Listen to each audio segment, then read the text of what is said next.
दिवाळी आहे आणि सगळ्यांकडेच गोडधोड पदार्थ बनवण्याची लगबग सुद्धा सुरू आहे। या दिवाळीच्या गोडव्यात भेसळीचा धोका कायम असतो आणि असाच एक प्रकार धुळ्यामध्ये समोर आलाय। बघूयात नेमकं काय घडलंय।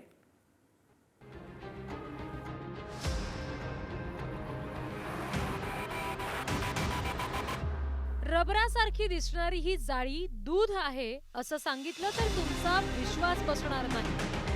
पण धुळ्यातल्या शिरपूरच्या डेअरीतून घेतलेलं हे दूध दुसऱ्या दिवशी असं दिसत होतं। रंजना घोडसे यांनी लक्ष्मीपूजनाच्या दिवशी संध्याकाळी शिरपूरच्या डेअरीतून दूध घेतलं। संध्याकाळी बासुंदी बनवली आणि उरलेलं दूध फ्रीजमध्ये ठेवलं। सकाळी चहात घालण्यासाठी दूध उकळलं तेव्हा त्याचे असे तुकडे झाले। कारण स्पष्ट आहे, दूध भेसळयुक्त आहे। रंजना यांच्या मुलांनी व्हिडिओ बनवला तेव्हा तो सगळीकडे व्हायरल झाला।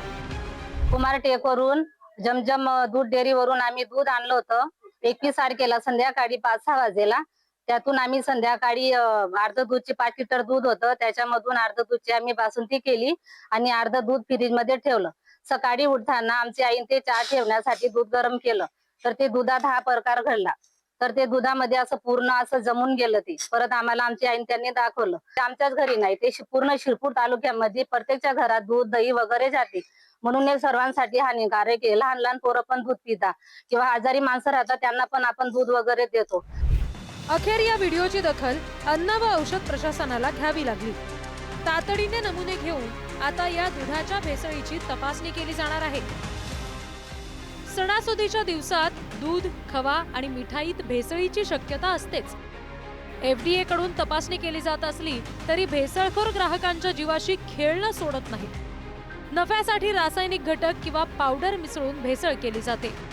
हा मुद्दा अगदी विधिमंडळात सुद्धा चर्चेला आला। पावसाळी अधिवेशनाच्या वेळी आमदार गोपीचंद पडळकरांनी विधिमंडळ परिसरात भेसळयुक्त दुधाचं प्रात्यक्षिकच करून दाखवलं। तरीही भेसळीचे प्रकार काही कमी झाले नाही। आता दिवाळीच्या तोंडावरही अन्न आणि औषध प्रशासनाने कारवाई करत 2 कोटींहून अधिक किमतीचा माल जप्त केला। अन्न औषध प्रशासन विभागाकडनं एक महिनाभरापासून आपण सगळ्या यंत्रणेला त्या ठिकाणी जी काही दूधजन्य पदार्थ निर्माण करणारी जी काही मोठ्या मोठ्या कंपन्या आहेत त्यांना त्या ठिकाणी सूचना देऊन, नोटिसा देऊन आणि निर्भय जेणेकरून होणार नाही या दृष्टीनं त्याच्या आगाऊ सूचना दिल्यात। बऱ्याच लोकांनी त्याचा अवमान केलं किंवा त्याच्या सूचनेचं पालन केलं नाही आणि म्हणून 2 कोटीच्या वरच्या रकमेचा माल आज आपण त्या ठिकाणी जप्त केलेला आहे। अजूनही 4-2 दिवसात सगळ्यांना माझी विनंती आहे की ती वेळ येऊ देऊ नये। धुळ्यातला प्रकार धक्कादायक आहे।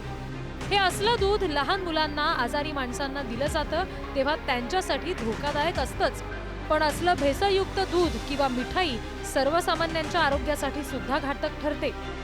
भेसळीची विधिमंडळापर्यंत चर्चा होऊनही अजूनही भेसळखोरांना अद्दल घडेल अशी कारवाई झालेली नाही। त्यामुळे शिरपूर सारखे दूध भेसळीचे प्रकार राजरोसपणे सर्रास सुरू आहे। अमोल राजपूत, पुढारी न्यूज, धुळे।